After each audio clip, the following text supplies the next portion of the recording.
The championships. The academic excellence. This way is the Roadrunner way. The achievements are endless. But that's not the only reason why we're here. Our calling is higher than just wins and losses. Degrees and awards. No, there's more to it than that. Our road to excellence Is found when we Compete passionately. Accept responsibility. Lead courageously. And live unselfishly. These principles will produce results in all the roles that we experience. this way.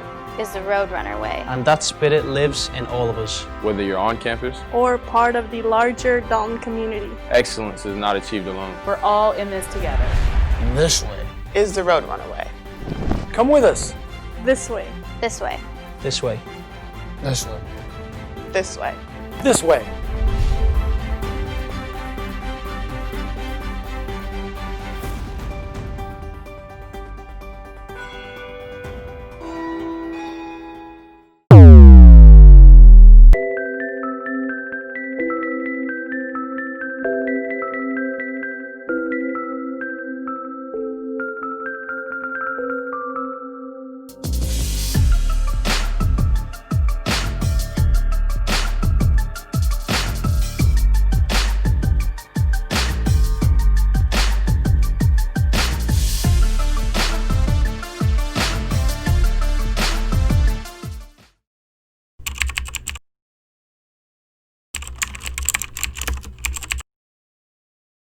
All right, everybody. Welcome to episode 2 of The Beat. I'm Eric Simpson, Sports Information Director for Dalton State College. I'm here today with Dean Haynes from Culprit Athletics, going back to Culprit Athletics. Dean, let's hear about a little bit about your background. I know I touched on it a little bit last week with Austin, but let's hear a little bit more from you. So I grew up in this area. I grew up in Rocky Face. Went to Northwest High School, played football all through high school, ran track, and had the opportunity to go play football at NC State. So my first 3 years of college, I redshirted my first year, and then I played 2 years at NC State, kind of got bounced around between positions a little bit, and then made the decision to transfer back closer to home. So I transferred to UTC and finished up my last 2 years there. Just so happened that my junior year, I broke my foot. My senior year, I tore up my ankle. And then in 2013, in December, I got my degree in human biology and business management. And that kind of got me started on the path of how can I take the gifts that I've been given and how can I help other people with that? So I took my degree, I took my experience, and I started training. I got certified in Parisi about 6 years ago, who were the leader in sports performance training for the past 20 years. They got over 600,000 athletes that have trained through their program. And I've just been grinding within the Parisi method and helping athletes in that way. So that's just a little bit about me. Awesome. Well, I know we're going to shift a little gear here. I know Austin had mentioned a little bit about the Parisi network last time. What can you do? What does a Parisi network allow you to do? So it's a network of high-level coaches, elite coaches that have way more experience than me, and some are a little bit younger than me. You know, there's a big spectrum of the level of coaches that are in Parisi, but it's a community that comes together, helps each other train the athletes that we're working with better. They have an awesome certification process where you go through proper ways to train athletes, the different focuses within, sessions. If you're focused on a linear speed session, a change of direction session, a strength session, and they just really, there's so many different methods and different research that's been done, within training methods. And it's a great program that comes together, that helps coaches put together the best program that they can to support the teams and the athletes that they're working with. That's awesome. I mean, it sounds like a fantastic resource for anybody to have, at their disposal, really Right. to help train and with fitness and all. Yeah. And that's one thing that Parisi talks about all the time, is just utilizing the resources that we have, and that, from the franchise level of Parisi, that's one thing they really stress is, stay in contact, stay in communication. And then we can take that, in any level, any team, any business structure, that communication, utilizing the resources around you and the people around you is what it's all about. So It's definitely a great community and organization to be a part of. That's fantastic to hear because, for anybody who doesn't know, Dean was the trainer that was responsible for training this year's and last year's, I believe, too, Dalton State basketball team. Yes, sir. That team went from an 18-13 record last year to a 30-3 record this year, a number 4 national ranking at the end of the year, set a school record for consecutive regular season wins, and the most regular season wins in program history. Also got a number 1 seed in their quadrant of the bracket in the NAIA tournament that was subsequently canceled because of the global pandemic. Yeah. Now, with that, I mean, you got to, hold your head high that, you trained that team. I mean, what went into that from, start really, I guess, in preseason, because I know everything kind of transitions differently once you go into the season. Mm-hmm. I know it's a little bit more rigorous once you're in the preseason that gets you ready for the season itself, but then you got to have some kind of, workouts and such that keep you at that level throughout the season. Give us a detail really of what that looked like from preseason until, in-season training. So I really think the biggest thing for us as a coaching staff, myself, Coach Ireland, Coach Smith, was getting together in the out of season time and just setting goals that we were going to attack with the team moving forward. We kind of took what we saw from year one, and we really wanted to just build on that and try to help the guys get more out of the training that we were doing. So I think the biggest thing was just meeting with Coach Smith with Coach Ireland and seeing, hey, what can we do to help better the training that we are doing? What can we do to help?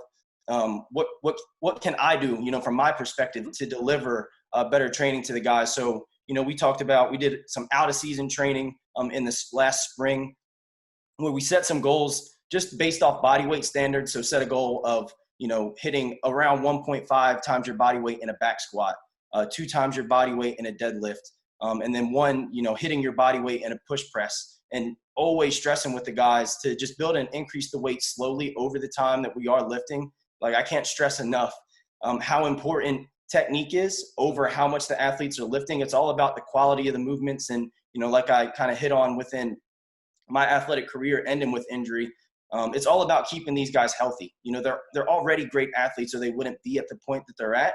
So really helping them build upon the foundation that they have, and just holding them accountable to that.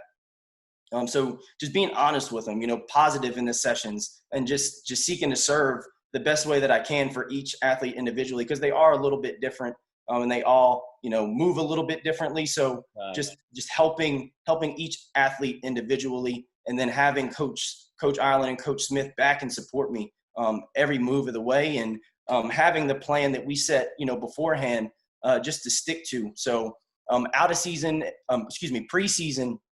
of course, like you said, our goal was to prepare the athletes for the demands of the season. So, we were lifting 3 times a week and conditioning 4 times a week. And the conditioning, wasn't including pickup games that the guys were doing, shoot-arounds that the guys had.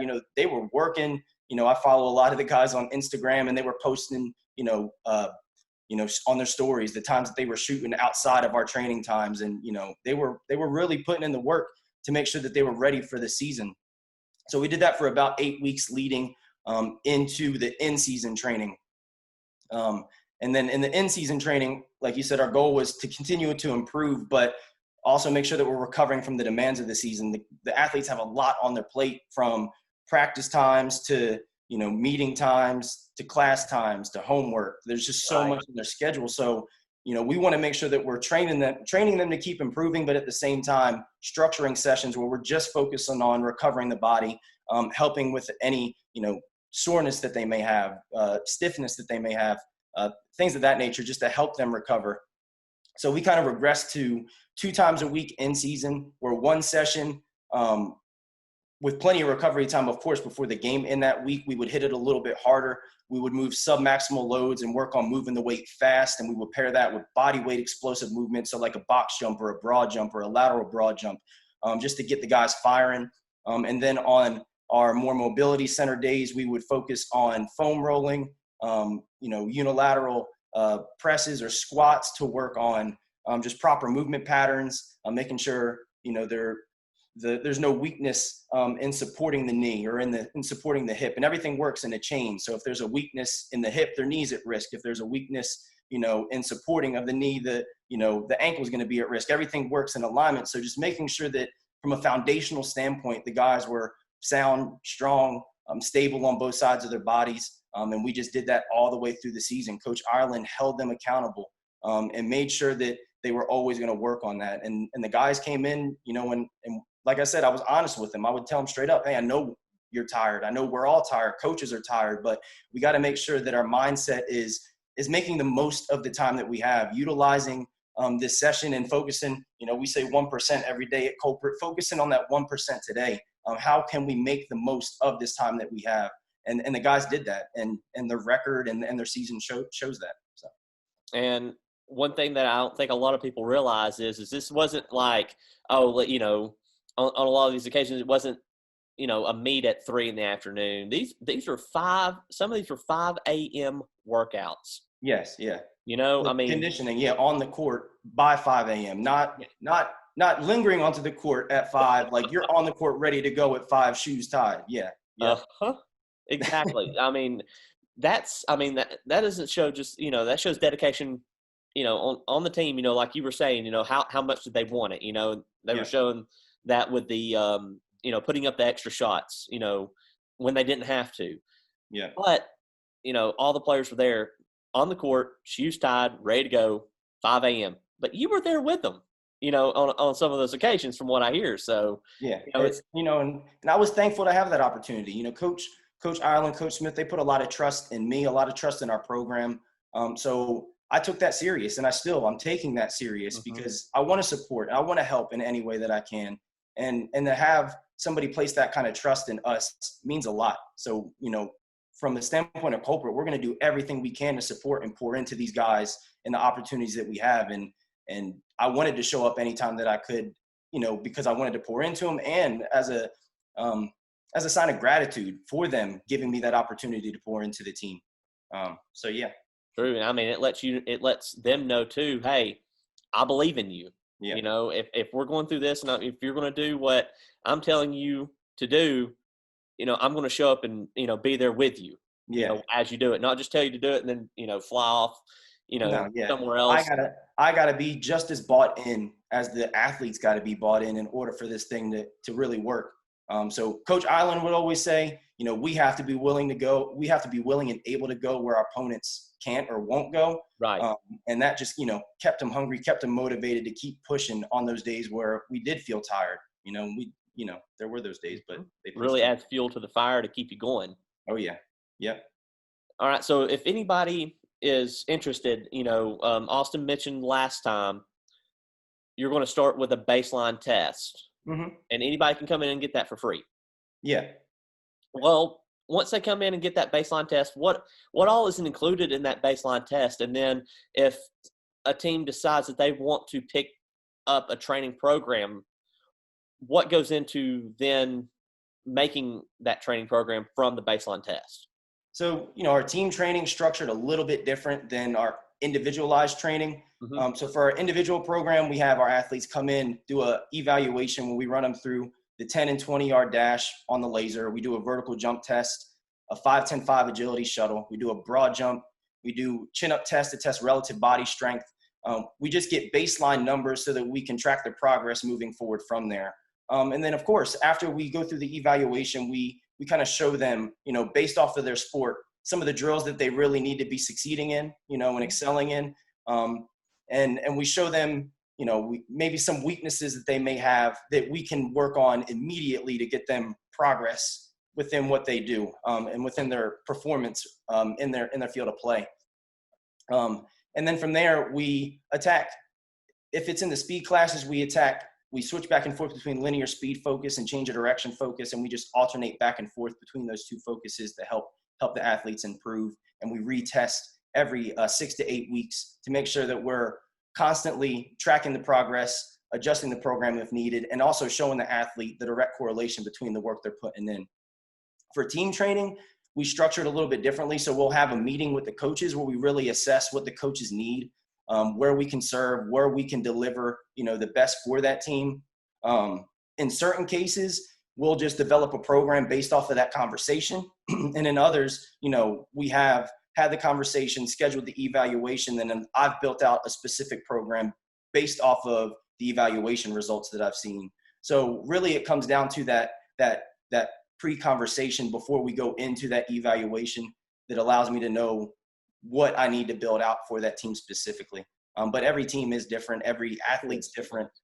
So we make sure that there is a level of adjustability in the program, building for each team, for each program, for each athlete. Exactly, because no one's built, exactly the same. You may have, as you're saying, this athlete may show really good in these two categories and not deficient, but a little lower in this category where they need to improve. Mm-hmm.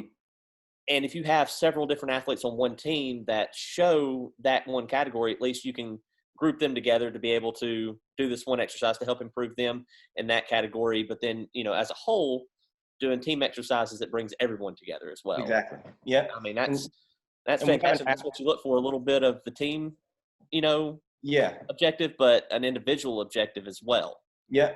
And we have an app that we use in all of our programming called Train Heroic. It sends the workouts directly to the athlete on their phone, and I can make adjustments on the app for each athlete specifically. So if one athlete needs a specific movement, I can put that into their calendar. And if another athlete needs a different movement, like you said, kind of grouping up athletes, I can give them a different movement in that same workout block.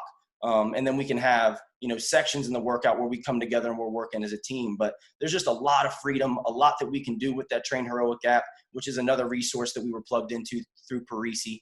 Like I said, awesome community that helps me and helps corporate just continue to get better. That's really cool. That's something that, it's a little extra than on top of what Austin was, telling us the other day too with the Parisi network. That right there that's big time. Yep. Having being able to individually tinker that program and then send it straight to an athlete on their phone. Yep. That's next level. Yeah, I tell the athletes that I work with all the time, I wish that these resources were available to me when I was, going through high school, going through college. This stuff wasn't even out yet. Parisi was around, but Train Heroic, the way that the workouts are so easily accessible, easily available, easily adjustable, easily tunable for the athletes, really would have helped me build my athletic foundation. I wonder where I would have been as an athlete if I would have had something like this. Right. And now, you get to be back home and you get to, give this to other athletes, in this area.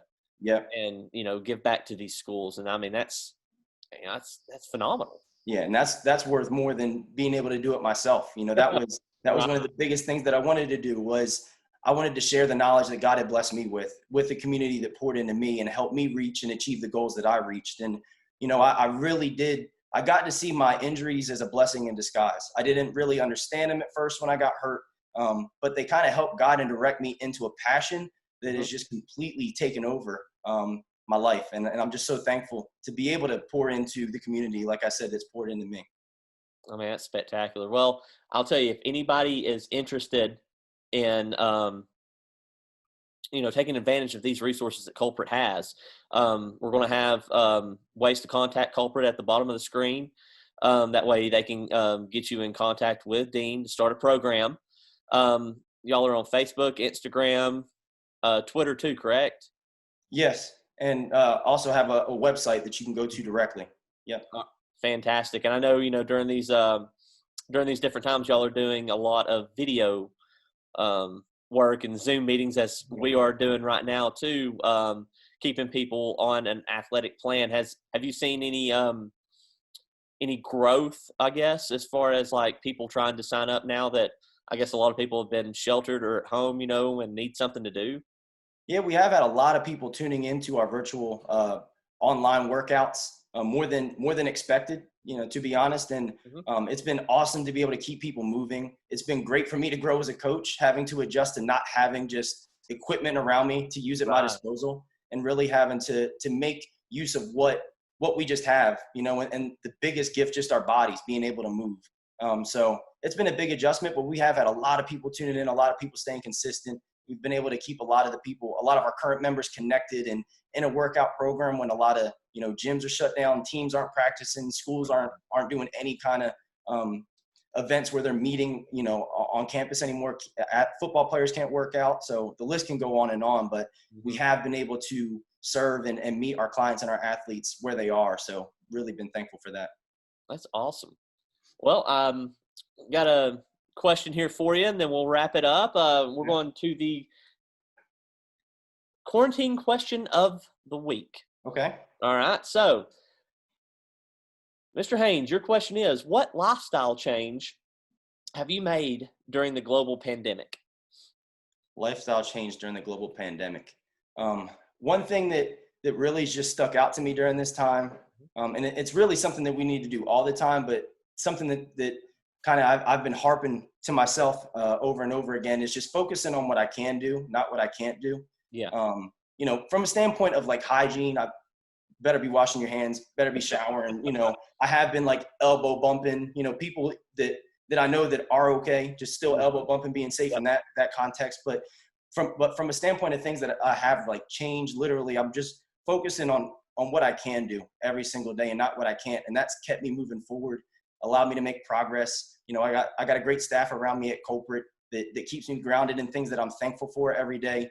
And we've just continued to come together and focus on what can we do, not what can't we do. So just in this time specifically, I feel like that's been something that I've had to continuously repeat to myself, like, what can I do right now? What can I do? And not what can I do? So I guess during this time, that's been the biggest change for me. I got you. I know I'm kind of the same way as far as, I'm always been a handshake kind of guy, or, bringing it together. And I've been I'm like, oh, okay. Yeah. Right. Let's get the elbows in there.